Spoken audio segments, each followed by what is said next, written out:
So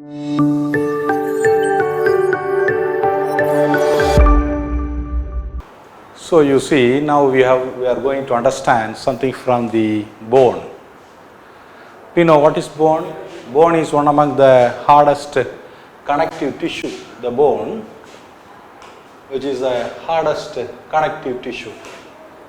The bone, which maintains the skeletal framework of the human body, and this is the special connective tissue which has the cell. What is that cell? That osteocyte. The osteocyte, which is seen in three stages. What are the three stages? The osteoblast, the osteocyte, and the osteoclast. The osteoblast, osteocyte, and osteoclast. The osteoblast is the growing cells or young budding cells. The osteocyte is the active bone forming cells, and osteoclast is the calcium resorption cells or remodeling cells. Then bone tissue, which has the osteoplastin and osteonectin. The osteoplastin, which has the calcium, phosphorus, magnesium, like that, the components which are present in that, and along with that it has the glycoproteins. Then about the covering of the bone. The covering of the bone is called periosteum. Periosteum. Pericranium is the covering of the skull bones. Peritoneum is a covering of the abdominal organs. Pericardium is a covering of the heart. Like that, we might have been heard about the various coverings. Then about the bones, in that we have to understand about its structure, the structure of the growing bone, or the parts of the growing bone. In a long bone, we have three major parts. First part, that is called diaphysis, D-I-A-P-H-Y-S-I-S, diaphysis. The diaphysis means the central part of the growing bone in which the primary ossification center is present. The primary ossification center means the point of ossification begins.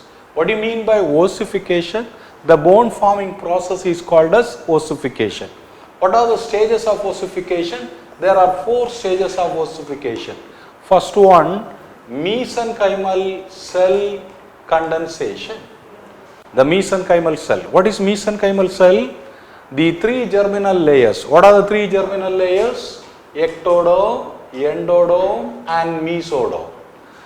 The remaining cells which are seen in the mesodermal layer are called as mesenchymal cells. The mesenchymal cells are responsible for forming all the tissues.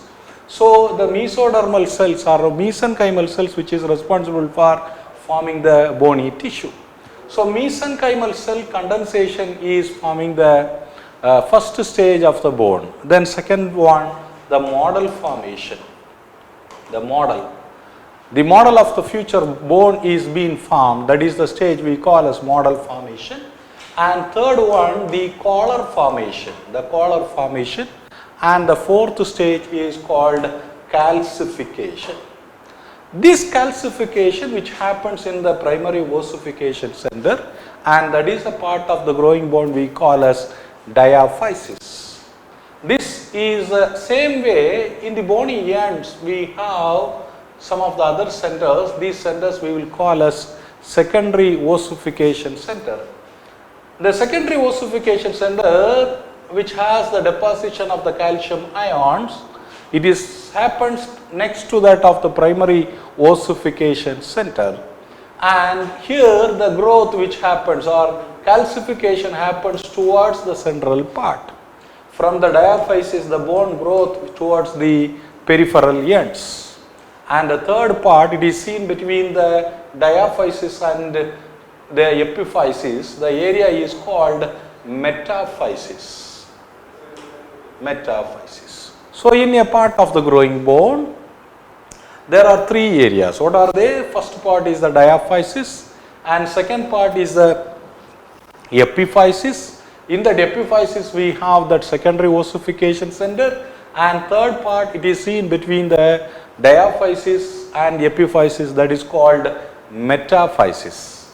In between the metaphysis and epiphysis there is a plate is present, that is called epiphyseal plate. Epiphyseal plate. The epiphyseal plate, which has the deposition of the calcium ions actively, and this is the area where the cartilage is present. So epiphyseal plate is otherwise called as epiphyseal joint. What is epiphyseal joint? Epiphyseal joint is an example for primary cartilaginous joint. What is cartilaginous joint? There are three types of cartilages. What are they? Three types of joints. What are the joints? The fibrous joint, the cartilaginous joint, and the synovial joint. The fibrous joint is the immobile joint. The cartilaginous joint is the slightly mobile joint. The synovial joint is a freely mobile joint. The cartilaginous joint has two varieties. One is primary cartilaginous joint and another one is secondary cartilaginous joint. The primary cartilaginous joint is the epiphyseal joint. It is seen only during the developmental stage of life. So this is about the classification of joints. We have understood that there are four parts. One is diaphysis, and second one is epiphysis, and third one is metaphysis, and the fourth area where we have the epiphyseal plate, or it is the epiphyseal joint. So these are the way the bones are having the different parts in its growing stage. Then we have to understand about the microstructure of bone. The microstructure of bone. What about the microstructure of bone? The bone which has outer cover, it is called periosteum. The central part, the bone has a cavity, it is called the medullary cavity or marrow cavity, and the inner surface of the marrow cavity is having a lining, it is called endosteum, and it has outer covering is called periosteum. In its wall, the calcium plates are present. The calcium plates are called as lamellae. The calcium plates are seen in a circular ring-like tubular manner, and the space between the lamellae is called lacunae. The calcium plates are called lamellae and lacunae, and in that lacunae the osteocytes are present. The osteocytes are present. The osteocytes are present. And this unit of the lamellae and lacunae we call as osteon. This osteonic arrangement of calcium plates in the bone is giving that appearance which is called as Haversian system. That is called Haversian system. So what is Haversian system? The osteonic arrangement of microstructure of bone. What is osteon? A unit of calcium plate. What is in the osteon? The calcium plates are present called lamellae, and the space between the lamellae is called lacunae are present. In the center of the osteon there is a canal seen called Haversian canal. The Haversian canal is present. Then the interstitial lamellae. What is interstitial lamellae? In between the osteon, the calcium plates are called as interstitial lamellae. In its outer part we have some of the calcium plates, they are called as circumferential lamellae. These are called as circumferential lamellae. So this is about the microstructure of bone. Then another one in longitudinal section. The nearby Haversian canals are connected by a oblique canal, it is called Volkmann canal, Volks, Volkmann canal. Then about types of bones based on size and shape. The bones are classified as long bone, short bone, flat bone, irregular bone, sesamoid bone, pneumatic bone. Pneumatic, pneumatic bones. What is sesamoid bone? Bone seen inside the tendon is called as what? Pneumatic bone, sesamoid bone. Where the sesamoid bone we have, the patella is the sesamoid bone. Then pneumatic bone. What is pneuma? Pneuma means air. The air bones having the air-filled cavities are called as what? Pneumatic bones. What are the areas we have the pneumatic bones? We have the bones surrounding to that of the nasal cavity, and these cavities are called as sinuses. So what do you mean by sinus? The air-filled spaces are called as sinus. What are the air-filled bones? The bones surrounding to that of the nose. What are they? The frontal bone, maxilla, then sphenoid and ethmoid. This ethmoid bone has three sinuses. What are they? Anterior ethmoidal sinus, middle ethmoidal sinus and posterior ethmoidal sinus. So this is the way the sinuses are being present. So this is the way we have to understand about the pneumatic bones. Then based on microstructure, the bones are classified as compact bone. When the calcium plates are seen in a perfect manner by forming the osteon, it is called compact bone. Or if it is irregularly arranged, it is called the spongious bone or cancellous bone. Then next, the third, based on classification of the site. If the bones are bones seen in the central part, we call as axial skeleton, and the bones which are seen on the appendages are called as appendicular skeleton. So this is the way the histology or basics of the bone we have understand. Then we need to understand about the individual bones. The individual bones, first about the clavicle. What we have to understand about the clavicle? The speciality of the clavicle. This is the only transverse bone which is seen, and second, it is considered that it doesn't has the medullary cavity, and it is pierced by a nerve. The supraclavicular nerve is piercing, and then it is a bone which is subcutaneous throughout, and these are the speciality of the clavicle. When we get the clavicle, you have to understand about the clinical conditions. What is that? Sometimes there will be absence of the clavicle. What is that? Cleidocranial dysostosis. That is a clinical condition which is related with to that of the absence of the clavicle. And then the fracture, usually it happens between the medial 2/3 and the lateral 1/3. In that junction it is happened. To whom it happens? It is happens usually, especially in children's.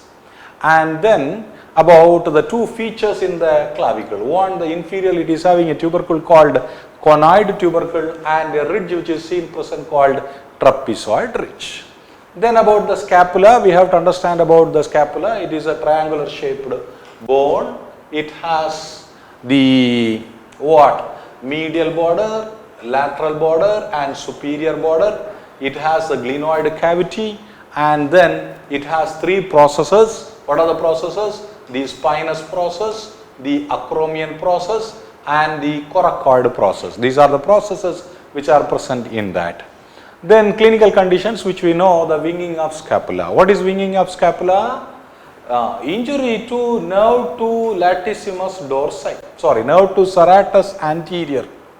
The serratus anterior, that is otherwise called as long thoracic nerve. What is that nerve? Long thoracic nerve. The long thoracic nerve, if gets injured, it will lead paralysis of the serratus anterior muscle, and the serratus anterior muscle which will lead the elevation of the medial border of the scapula, and this condition is called winging of scapula.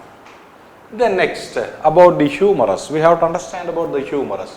What about that? It has the surgical neck and anatomical neck. It has two tubercles, greater tubercle, lesser tubercle, and it has a deltoid tuberosity, and then it has a radial groove. Lower end it has a medial epicondyle, lateral epicondyle, then it has a trochlea, and then it has a capitulum. So these are the features which are seen in the lower end of the humerus.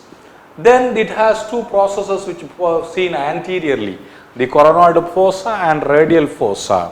Posteriorly it has a fossa, it is called olecranon fossa. So this is the thing which we have to understand about the humerus. Then clinical importance, surgical neck is a site where the common fracture occurs, and the nerve to get injured in the surgical neck of the humerus is axillary nerve. Axillary nerve.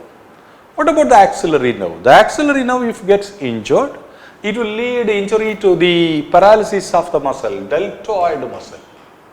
Deltoid muscle. So, deltoid muscle is supplied by the axillary nerve. When it gets injured, even not only in fracture, in case of the improper intramuscular injections, the muscle will be affected is the deltoid muscle or gluteal muscle, and nerves which will be affected are usually the axillary nerve, and second one is the sciatic nerve, which is seen inside the gluteal region. In the greater sciatic notch, the gluteal muscle, the sciatic nerve is present. If the axillary nerve is injured, it will lead paralysis of the deltoid, and by that there will be difficulty in abduction of arm. If the gluteal muscle is affected by the injury to that of the sciatic nerve, actually sciatic nerve is not supplying that gluteal muscles, but anyway inside the gluteal muscles we have the sciatic nerve. If sciatic nerve injured, it will lead a condition called sleeping foot. That means there will be a difficulty in the movement of the lower limb. So, this is the way we have understand about the humerus. And then about the radius and ulna. The lower end of the radius, which has the styloid process, lower end of ulna is having a styloid process, upper end of the radius it has a head and radial tuberosity, and upper end of the ulna is having a notch called trochlear notch, and it has a trochlear notch, the olecranon process and coronoid process. So, these are the things which we have to understand about the radius and ulna. And the fracture usually occurs in the radius and ulna, we will call as what? Colles fracture. Usually the fracture occurs in the lower end of the radius and ulna. Another one, clinical conditions, both the radius and ulna are fused with each other. Then we have to understand about the carpals. 8 carpals, they are seen in the proximal row and distal row. So, this is the way we have understand about the introduction about the bones and about the bones of the upper limb. In coming episodes, we will understand about the bones of the lower limb and other axial skeletons we can understand.